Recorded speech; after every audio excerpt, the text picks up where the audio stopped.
Graças e paz, amados, passando por aqui para trazer uma reflexão para os nossos corações de suma importância. Deus tem colocado algo no meu coração, uma mensagem extremamente libertadora para os nossos dias atuais. O João capítulo 8, versículo 32 nos diz: "E conhecereis a verdade, e a verdade ela vos libertará."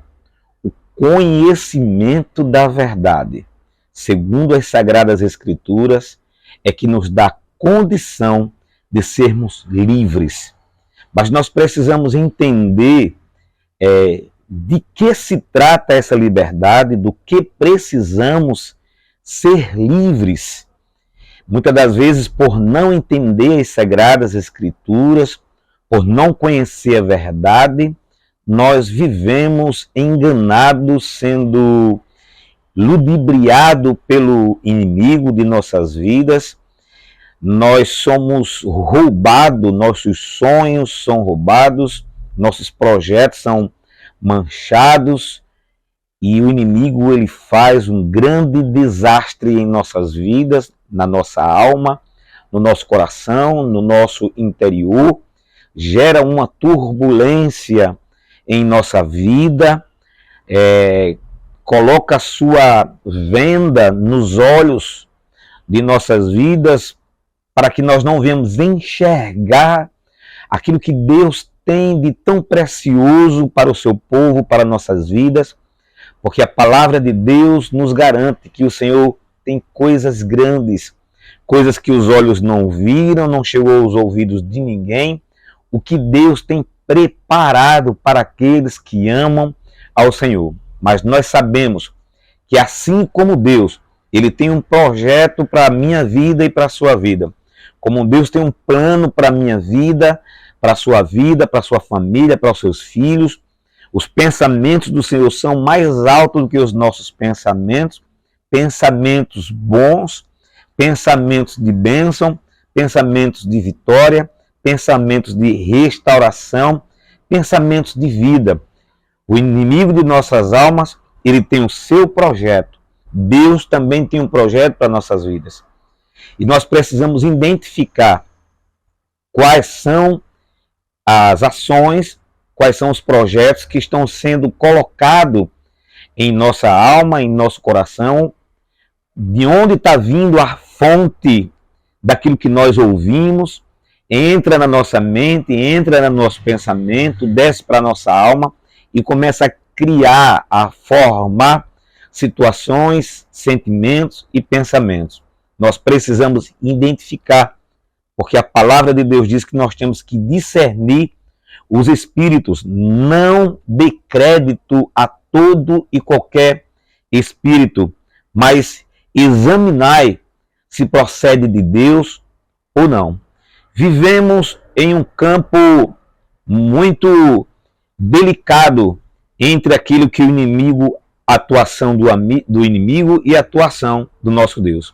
Mas é através da palavra de Deus, é através do conhecimento desse Senhor, do nosso Senhor Jesus Cristo. Conhecendo a verdade, ela nos libertará. A palavra de Deus é bem clara que diz: por falta de conhecimento, o povo perece. O inimigo se apropria das pessoas que não conhecem o seu direito diante do Senhor, que não entendem o que foi feito na cruz do Calvário por mim e por você, por não ter esse conhecimento de quem é Deus, o propósito dele para nossas vidas, do sacrifício de Cristo na cruz do Calvário, o que aquele sacrifício na cruz ocasionou e nos trouxe de benefício em nossas vidas. Quando não temos esse conhecimento, quando não temos esse entendimento de quem é Deus, quando não conhecemos a verdade, e a verdade é Cristo. Jesus diz: eu sou o caminho, eu sou a verdade, eu sou a vida.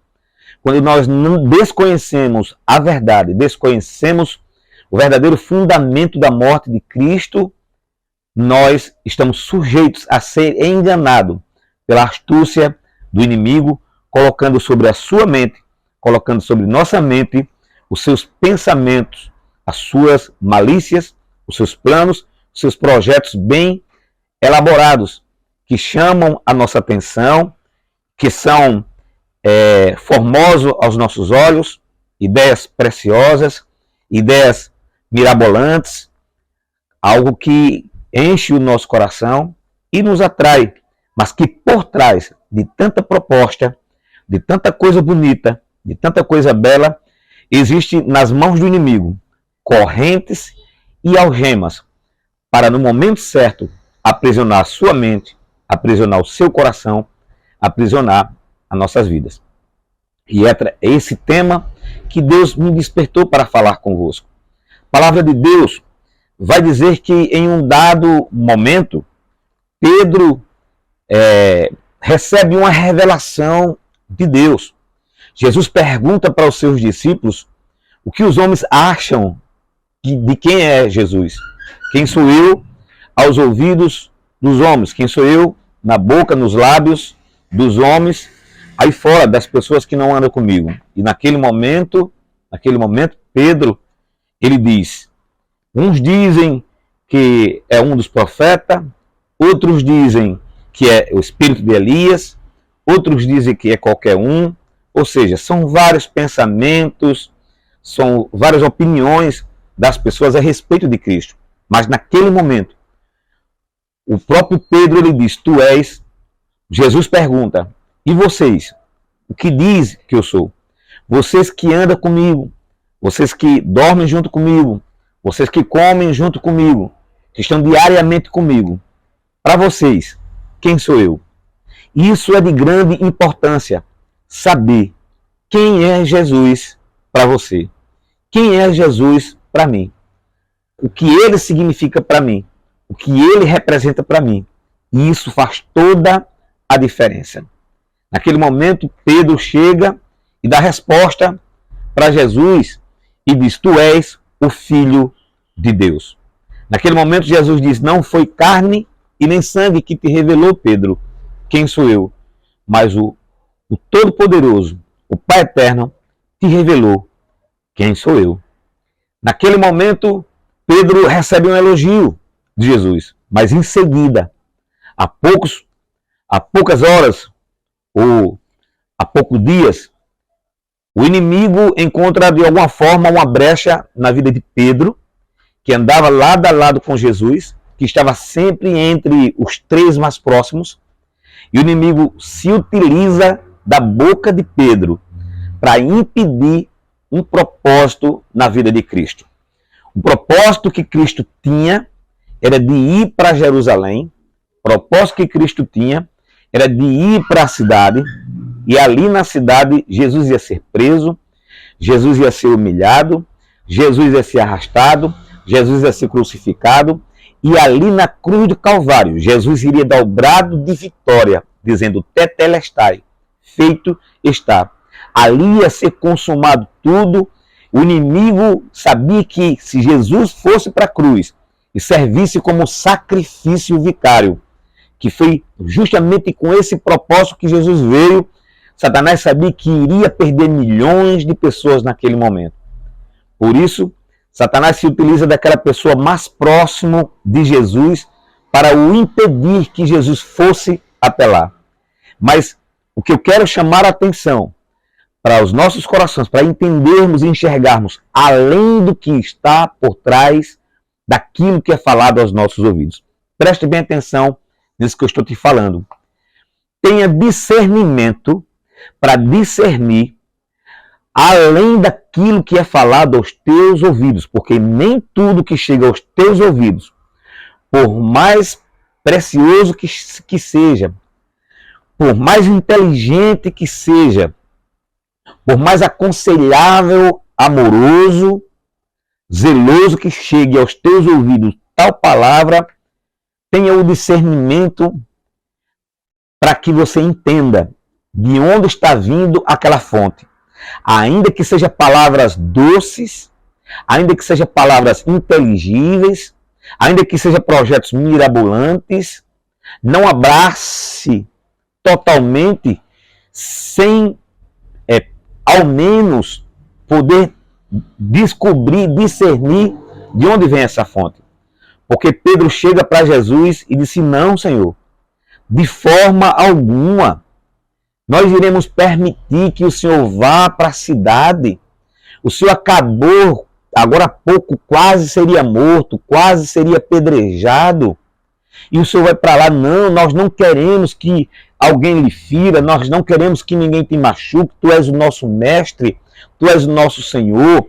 Nós precisamos cuidar da sua vida. Ou seja, o que saía da boca de Pedro eram palavras de zelo, palavra de amor, palavra de cuidado, palavra de carinho, mas Jesus observou o que estava por trás dessas palavras, o discernimento de espírito que aparentemente era tão bom, tão belo e mostrava tanto amor, mas que a influência, a motivação que estava por trás de tanta palavra bonita, bela, estava ali a voz do inimigo, que é astuto e que ele sabe muito bem manipular as pessoas, mexer no ego das pessoas, mexer na consciência das pessoas, mexer na mente das pessoas, mexer na alma das pessoas. Ele é o usurpador. Ele sabe muito bem, ele é um grande propagador de grandes realizações. Ele é especialista em marketing.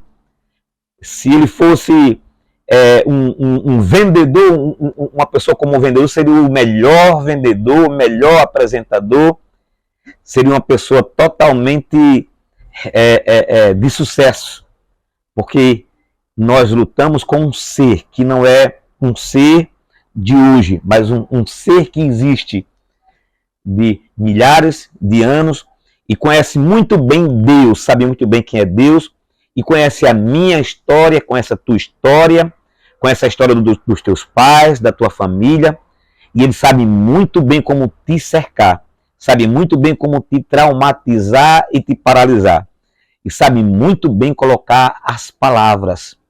O inimigo ele não vai vir trazer propostas para você que lhe assuste. Ele não vai te assustar.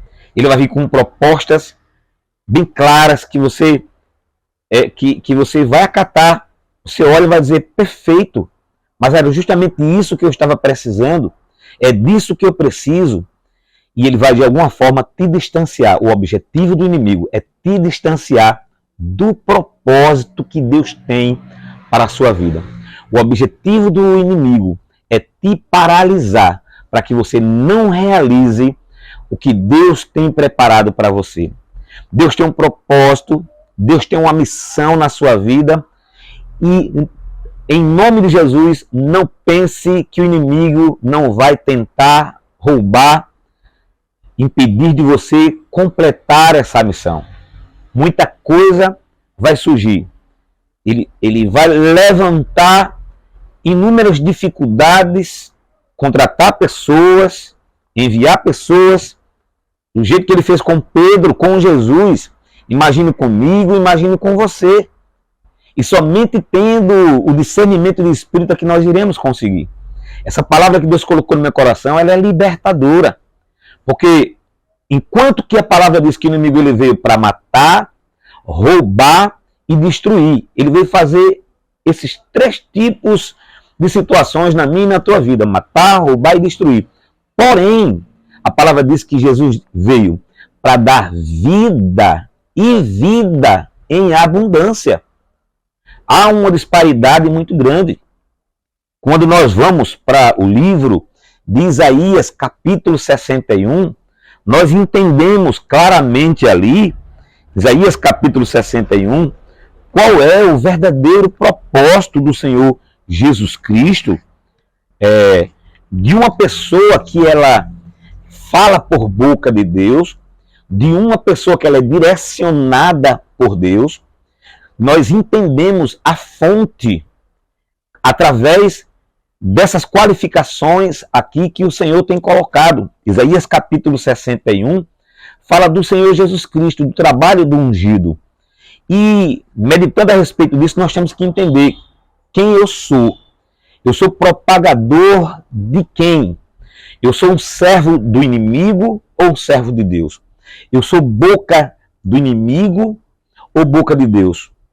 Eu sou um representante do reino de Deus ou um representante do inferno para paralisar as pessoas, para angustiar as pessoas, para colocar peso na consciência das pessoas, para apontar erros, defeitos e escravizar e chicotear e o tempo inteiro manter aquela pessoa ali cabisbaixo. Para que foi que nós somos chamados? Isaías capítulo 61 não só fala do objetivo de quem é o ungido, que era Cristo, mas para todos nós que nos entregamos a Cristo, nós temos essa mesma responsabilidade. Isaías capítulo 61 que diz: o Espírito do Senhor Deus está sobre mim, porque o Senhor me ungiu para quê? Para pregar boas novas aos mansos. Enviou-me a restaurar os contritos de coração, a proclamar liberdade aos cativos. Você é ungido, você é ungida, então nós somos chamados com um objetivo. E o objetivo da unção é quebrar o jugo. O Senhor me ungiu para pregar boas novas, não foi para falar mal, não foi para maltratar, não foi para enterrar as pessoas, não foi para sufocar as pessoas, não foi para humilhar as pessoas. Enviou-me a restaurar e não destruir, e não derrubar, restaurar os contritos de coração e proclamar liberdade ao cativo. Nós não somos carcereiros nem algozes. Não somos nós que andamos com algemas nas mãos. Não somos nós que andamos com corrente nas mãos, prontas para prender pessoas, para eliminar, destruir sonhos de pessoas, destruir famílias, envergonhar pessoas. Esse não é o Espírito Santo. Esse não é o verdadeiro mensageiro do Senhor. Esse não é o verdadeiro ungido. Pelo contrário, este é servo do diabo, servo de Satanás, e quer fazer a vontade do inimigo. Se tornou escravo do inimigo. Nós somos ungidos para pregoar o ano aceitável do Senhor e o dia da vingança do nosso Deus. Consolar todos os tristes, a ordenar acerca dos tristes de Sião, que se lhes dê glória em vez de cinza, óleo de gozo em vez de tristeza, veste de louvor em vez de espírito angustiado, a fim de que se chame árvore de justiça, plantação do Senhor, para que ele seja glorificado. Deus é glorificado através de nossas vidas como obreiros do Senhor, dando continuidade.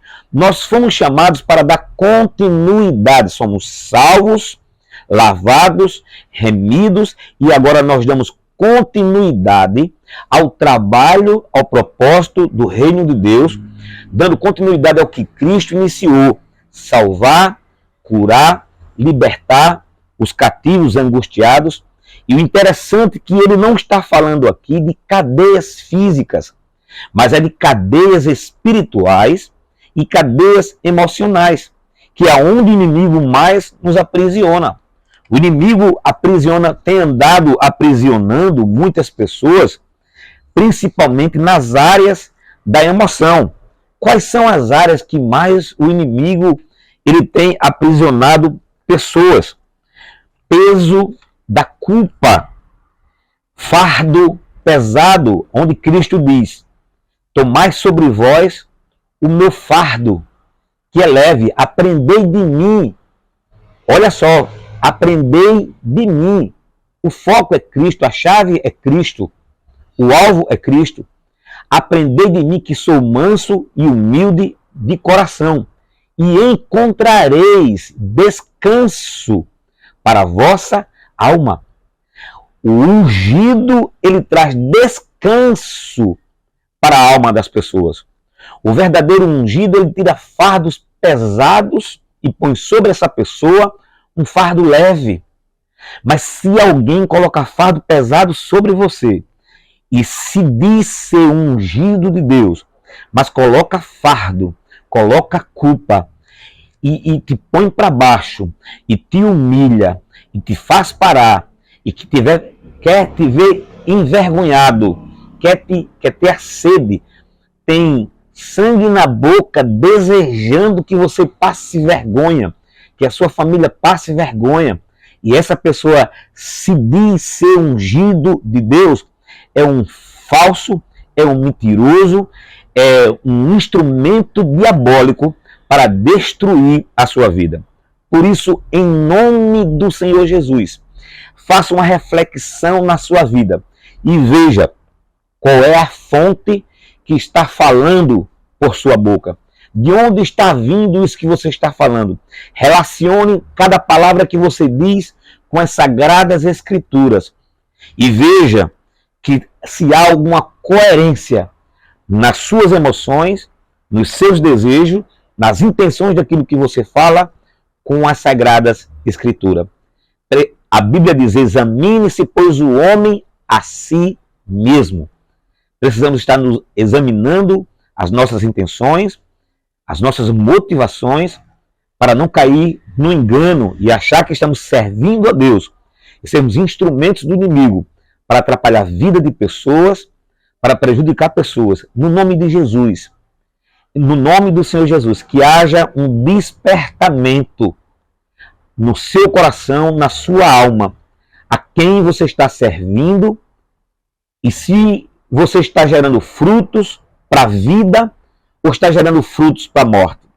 Se está levando morte, se está levando angústia aos corações, se está levando humilhação, se está levando destruição ou se você está levando vida. Pense bastante nisso. E isso eu estou me direcionando àqueles que se acham espirituais, se acham conselheiros, se acham ungidos de Deus.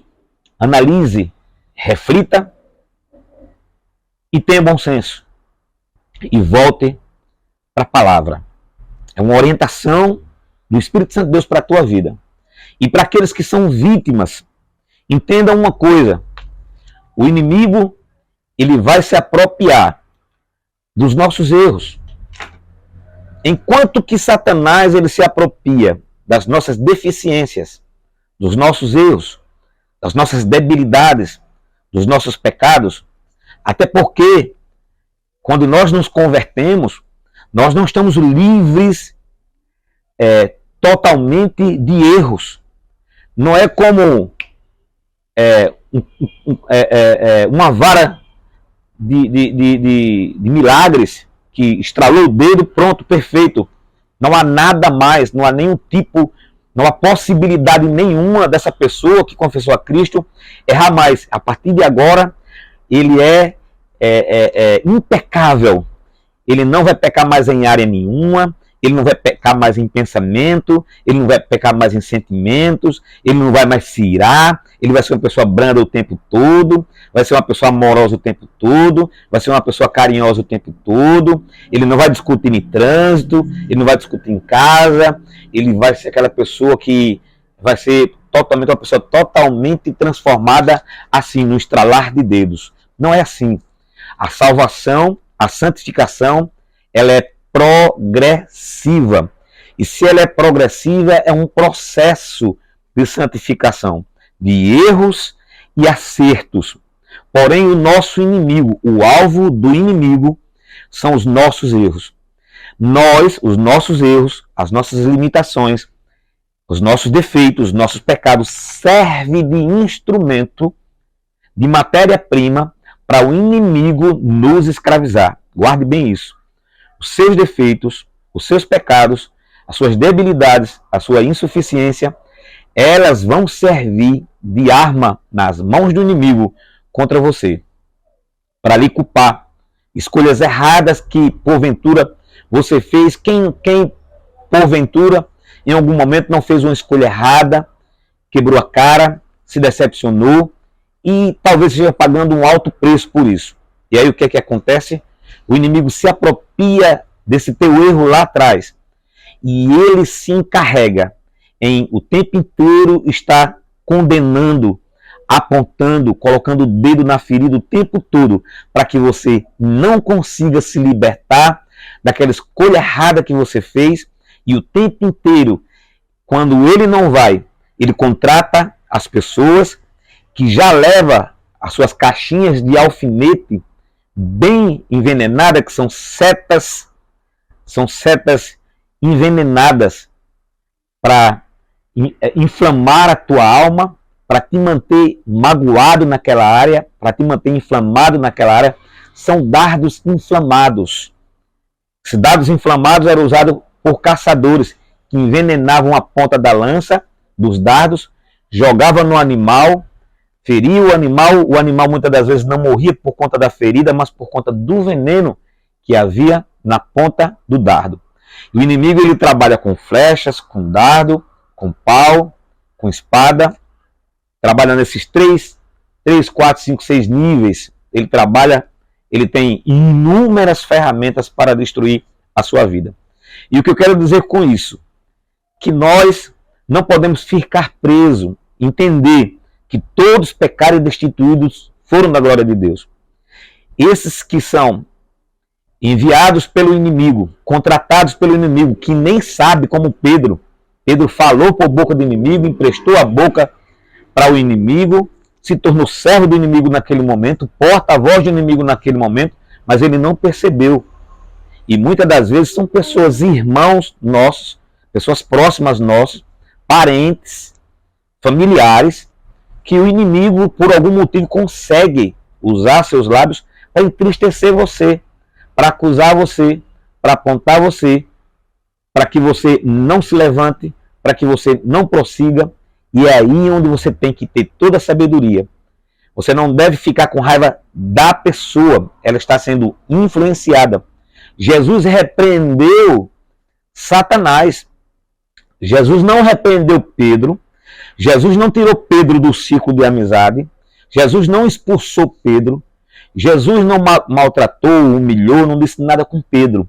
Jesus se direcionou ao que falava por boca de Pedro. Para trás de mim, Satanás. Ele não disse para trás de mim, Pedro. Ele disse para trás de mim, Satanás. Então nós precisamos entender que o inimigo usa pessoas. Essas pessoas elas vêm influenciadas pelo inimigo. Lança ali, joga o alfinete, vai naquela ferida, lhe fere, porque o inimigo quer lhe ver ali naquela situação, não quer que você saia dali, porque uma pessoa ferida, ela não consegue caminhar. Uma pessoa carregando peso além do que pode carregar, ela não consegue desenvolver. Imagina uma pessoa andando, correndo sem carregar peso. É muito bom. Agora imagina uma pessoa andando, correndo, com um monte de sacola em suas mãos, com bolsa nas costas, com pesos. Essa pessoa ela não vai conseguir desenvolver, não vai conseguir correr e alcançar o objetivo e chegar no tempo certo, na hora certa, visto que ela está carregando peso. E é justamente isso que o inimigo quer fazer na sua mente, através de acusações, de erros cometidos que você cometeu, e o tempo inteiro ele vai levantar pessoas para chegar com uma sacolinha de peso e colocar nas tuas costas. Vem um de lá para cá, e você errou nisso, toma mais uma sacolinha. Vem outro de lá para cá, você fez isso, toma mais uma sacolinha. Daqui a pouco, você está andando todo encurvado. Daqui a pouco, você é tanto peso que você nem consegue andar, nem consegue caminhar, não consegue fazer mais nada, porque pesos foram colocados sobre a sua mente, sobre o seu coração, sobre a sua alma. E é tudo que o inimigo quer.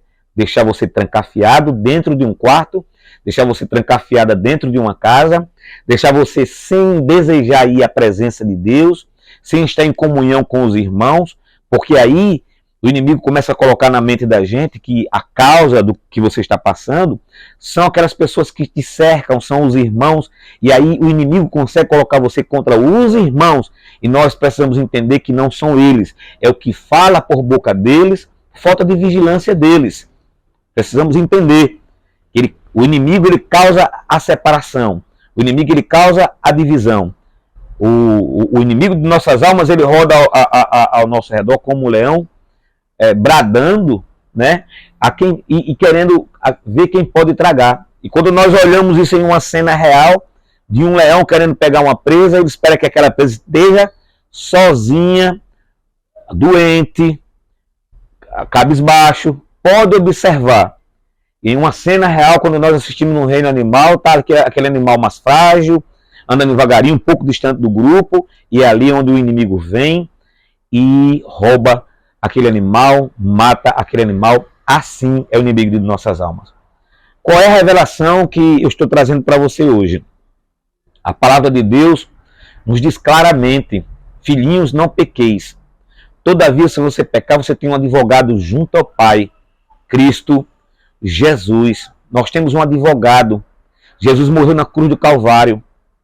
O pecado está em todo ser humano. Todos pecaram e destituídos foram da glória de Deus, e nós erramos. Mas existe solução. Jesus diz: aquele que se arrepende e deixa, alcança misericórdia. Mas entenda como o inimigo trabalha. Veja só como o inimigo trabalha. A palavra de Deus, você conhece a palavra, e a palavra diz: aquele que confessa e deixa, alcança misericórdia. Você errou, você chorou, você se quebrantou, você se humilhou, você se sentiu nada diante do Senhor, se rendeu aos pés do Senhor, clamou, pediu misericórdia, o Senhor perdoou e você alcançou a misericórdia de Deus. E você começa a sentir essa paz, que você foi perdoado, mas o inimigo não quer que você sinta o perdão. O inimigo não quer que você se sinta perdoado. E é nessa área aí onde muitas pessoas não conseguem se libertar, não conseguem se sentir perdoado, não conseguem aceitar que foi perdoado. Eu não consigo aceitar que fui perdoado. Eu acho que o Senhor não me perdoou. E aí o inimigo vai investir nisso. O que ele vai acontecer? Jesus pagou a conta, Jesus pagou o alto preço, ele disse que pegou os seus pecados, lançou no mar do esquecimento, mas Satanás manda os cobradores para cobrar aquilo que já foi pago. Guarde isso. Satanás levanta muitos cobradores, pessoas do teu lado, irmãos, parentes. Não entenda, não fique pensando que é longe, que é o de fora. Não, é os de dentro que o inimigo usa. Eles não são seu inimigo, mas por algum motivo o inimigo consegue utilizar a boca dessas pessoas para paralisar você. Então Jesus vai, lança no mar do esquecimento. Você quer sentir esse perdão, absorver por fé esse perdão, mas o inimigo ele vai lhe impedir, ele vai chegar para você e vai levar os cobradores de impostos, vai levar esses que emprestam a juros, né? Esse que empresta a juros, e vai chegar para você: você fez isso, você deve isso, você deve aquilo. Vai ficar o tempo todo colocando: você fez isso, você fez aquilo. Porque o objetivo dele é te manter ali. É nisso que nós temos que despertar. Se sinta perdoado, se levante, porque o Senhor, você pediu perdão, clamou ao Senhor, e aquele que revela, aquele que confessa e deixa, alcança a misericórdia. Há esperança para você, há esperança para uma árvore que foi cortada. Ao cheiro das águas, elas se renovarão. Entenda isso. Por isso precisamos conhecer a palavra. Por isso precisamos entender qual é o objetivo da morte de Cristo. Nenhum de nós merecíamos a salvação. A salvação foi dada por graça, favor e merecido. Ninguém merece. Esses que chegam te acusando, muitas das vezes estão piores do que você. Estão sendo instrumento do inimigo e não percebem. Estão pecando de forma horrorosa em outras áreas, mas são instrumentos do inimigo e não conseguem enxergar porque a mente foi cauterizada. E nós precisamos ter cuidado, irmãos, em nome de Jesus. Receba essa palavra libertadora. Receba essa revelação.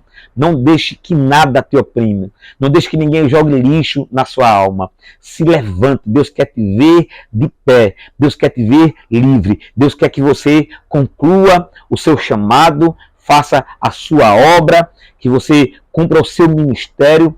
Tu, porém, vai até o fim. A recompensa virá do Senhor. O ser humano, ele não tem capacidade de determinar o teu destino. Quem tem capacidade de determinar o teu destino já determinou. que é Deus, que é Jesus na cruz do Calvário. Meu amado irmão, todos nós, seja lá quem for, somos pecadores, somos falhos, somos imperfeitos e nós não temos condição alguma e nenhuma de determinar o destino de alguém, de dizer que você não pode, que você não vai, que você vai ficar aqui, que não há mais o que se fazer, que não há mais chance, que não há mais esperança. Meu irmão, quem é que tem essa capacidade? Tiago capítulo 3 é bem claro quando fala no poder da língua. Quem és tu que julga o servo alheio? Porque quando julga, nós deixamos de ser ouvintes da lei para ser juiz. Nos tornamos juiz das pessoas. E Tiago capítulo 3 diz muito bem que não devemos contender com nossos irmãos. Eu não consigo entender, até entendo agora por conta que eu sei que é por conta da influência, mas como uma pessoa faz parte do mesmo exército, como uma pessoa se diz que é irmão, e fica ali no coração o desejo de ver a queda daquela pessoa, de ver aquela pessoa ser envergonhada, de ver aquela pessoa ser destruída, arrancada, humilhada, pisada, tem esse desejo, essa sede, meu irmão, em nome de Jesus, reflita. Em nome do Pai, do Filho e do Espírito Santo, ele canta, labassuri, me anda, labanai. Em nome de Jesus, reflita nesse teu anseio, nessa tua sede de proclamar os erros, as dificuldades de outras pessoas. Acontece lá fora, traz e espalha, acontece lá fora, traz e espalha. Sai mandando para as pessoas. Quem errou, quem caiu, quem levantou, quem se prostituiu, quem fez isso, quem fez aquilo, e sai espalhando. Nós somos propagador da palavra, do evangelho, de boas novas. Fomos chamados para falar do reino, da palavra de Deus, daquilo que está nas sagradas escrituras. E se as pessoas fizerem de forma diferente, é com elas. Mas nós somos propagador da palavra, da luz, do reino de Deus, e não propagador das trevas. O inimigo vai, arma cilada, derruba e envergonha, família envergonha o evangelho, e nós saímos propagando, espalhando. O inimigo faz todo o trabalho, cruza os braços e deixa os seus servos continuar fazendo o trabalho de envergonhar o povo de Deus, o reino de Deus, para que o reino de Deus perca a credibilidade. Então veja bem, analise bem a quem você está servindo. E cuidado com quem você ouve. Observe, além das palavras que chegam aos teus ouvidos, tenha discernimento de espírito para entender, para não ser engodado com palavras bonitas, com bajulações, abraços, que muitas das vezes são mal intencionados. Então se liberte hoje. Conhecereis a verdade e a verdade ela vos libertará. Se Cristo vos libertar, verdadeiramente sereis livre. Cristo quer te ver livre de acusação. Toda acusação foi tirada. Nenhuma língua maldita contra ti. Quem tentará acusação contra os escolhidos do Senhor? Pois foi Deus quem lhe justificou. Por isso, em nome de Jesus, um ser igual a você não tem capacidade de direcionar o teu destino, de dar ordem no teu destino. É inevitável. Se você fizer o que é certo, vão falar de você. Se você não fizer, vão falar do mesmo jeito. Nem eu, nem você teremos a condição de ser unânime. Uma das coisas que Jesus não conseguiu foi ser unânime, agradar todo mundo. Jesus foi amoroso, foi o Salvador, era a pessoa, o único e suficiente Salvador de toda a nação. Veio para curar, sarar, libertar e nos dar vida. No entanto, ele foi rejeitado, ele foi pisado, ele foi maltratado, ele foi julgado, ele foi esquecido, ele foi abandonado. Então, meu amado irmão, cumpra o seu propósito. Jesus foi até o fim e cumpriu o seu propósito. Ignorou as palavras. Ignore. Seja ignorante mesmo. Não é duro nas palavras, não é discutir com ninguém, mas ignore essas palavras. Não deixe que a sua mente se torne um depósito de lixo. Fique com essa palavra. Se levante, meu irmão. Jesus te levantou. Jesus morreu por ti. Jesus pagou alto preço. Quem pagou foi Jesus. nem foi A, nem foi B, nem foi C. E se porventura foi feita alguma coisa errada, ele é justo juiz, você tem um advogado junto ao Pai, e se confessar os seus pecados e deixar, ele é fiel e justo para perdoar. Nós encontraremos a misericórdia de Deus. O Senhor diz: usarei de misericórdia para com aquele que usou de misericórdia. E a misericórdia, ela precede sobre o juízo. A misericórdia excede sobre o juízo. Fique com essa palavra em nome do Senhor Jesus. Deus te abençoe.